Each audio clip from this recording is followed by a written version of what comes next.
আপনাকে জিজ্ঞাসা করছি, আপনি কি জানেন এই দেশের সবচেয়ে প্রভাবশালী মানুষটাকে? কোনো রাজনৈতিক নেতা, কোনো তারকা, কোনো ক্রিকেটার? না, কিন্তু সবচেয়ে প্রভাবশালী ব্যক্তিটা কিন্তু আপনি। আপনি একজন নাগরিক, নাগরিক হিসেবে আপনি সর্বোচ্চ প্রভাবশালী ব্যক্তি এই দেশের। এই বিষয়টা নিজের মধ্যে বিলিভ করতে শিখুন।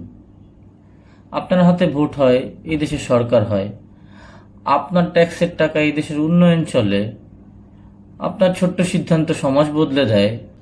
আমাদের ক্ষমতা আমাদের নিজের অজান্তেই রয়ে আছে, কিন্তু আমরা সেটা উপলব্ধিও করি না। আসুন আজ থেকে প্রতিজ্ঞা করি, আমরা নিজেদেরকে ছোট ভাববো না। আমরা ভাববো আমরা প্রভাবশালী, আমরা ক্ষমতাশালী, আমরা নাগরিক হিসেবে ক্ষমতাশালী, কোনো ক্ষমতার অপব্যবহার করার জন্য নয়। কারণ দেশ তখনই আগাবে যখন আপনি আগাবেন।